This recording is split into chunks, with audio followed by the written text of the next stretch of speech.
Oi, gente. Vim ministrar uma passagem, mas antes eu peço que vocês curtam, comentem, se inscrevam aqui no canal, coloquem um comentário. Mas eu vim falar algo assim realmente debaixo do temor do Senhor, sobre Pedro, né?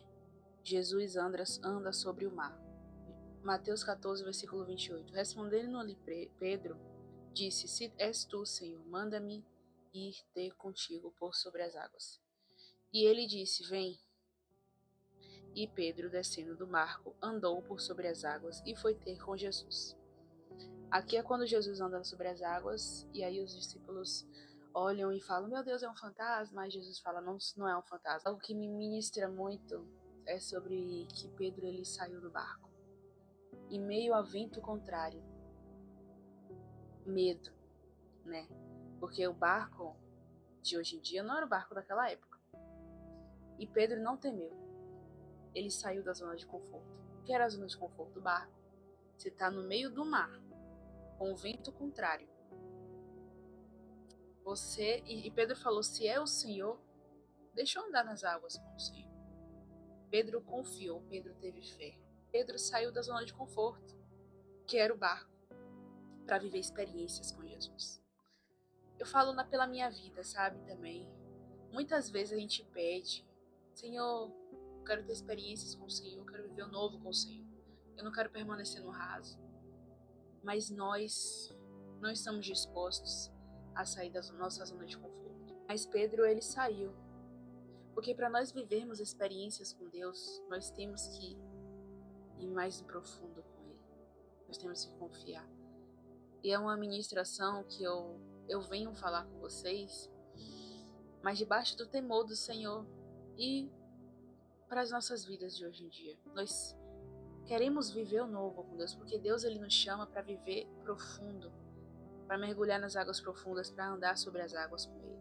Deus ele não quer que a gente permaneça no raso, que a gente viva o evangelho de raso, de eu ouvi tal pessoa tendo essa experiência com Deus, não sei o que lá. É louvável, mas Deus quer que a gente viva nossas experiências com Ele. Deus ele não quer que a gente simplesmente ouça, conheça Ele de ouvir falar, mas que a gente tenha profundidades com Ele, relacionamento, mas que a gente possa buscar, né?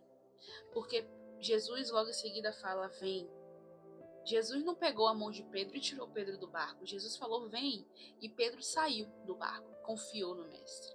Então, Pedro deu o passo de sair do barco, de sair da sua zona de conforto para viver o novo, a experiência com Deus. E Deus ele quer nos levar a lugares altos, mas para isso ele tem que nos preparar. Para isso a gente tem que sair da zona de conforto, ele tem que nos moldar. Jó, para ele ter experiências com Deus, ele teve que passar por aquilo, né? E no final, Deus, ele entendeu, ele falou: antes eu te conhecia só de ouvir falar, hoje os meus olhos te veem. Então é sobre isso. É sobre isso. Se não tivesse acontecido aquilo com Jó, ele não conheceria o Deus Todo-Poderoso do qual ele servia, né? Mas, enfim, que nós possamos buscar ter profundidade com Deus, sair da zona de conforto e viver o novo que Ele quer, viver a vida verdadeira, o evangelho verdadeiro que é para ser vivido. Não é esse evangelho que muitos está sendo pregado, o evangelho de você pode fazer tudo, você pode continuar com sua vida, você pode estar no mundo, você pode estar com Deus. Não. Deus ele não aceita ser segundo lugar. Ou você entrega tudo, ou Deus ele sai de cena. Ou você se entrega por completo, ou não tem por que você estar realmente assim, dizendo que está com Cristo. É melhor você estar no mundo logo, do que você dizer que, não, eu sou cristão, mas viver pé no mundo, pé na igreja. Não, não, não. Vida com Deus é entrega por inteiro. E é sobre isso que Deus abençoe vocês, e vocês reflitam nessa passagem como eu estou refletindo. Deus abençoe.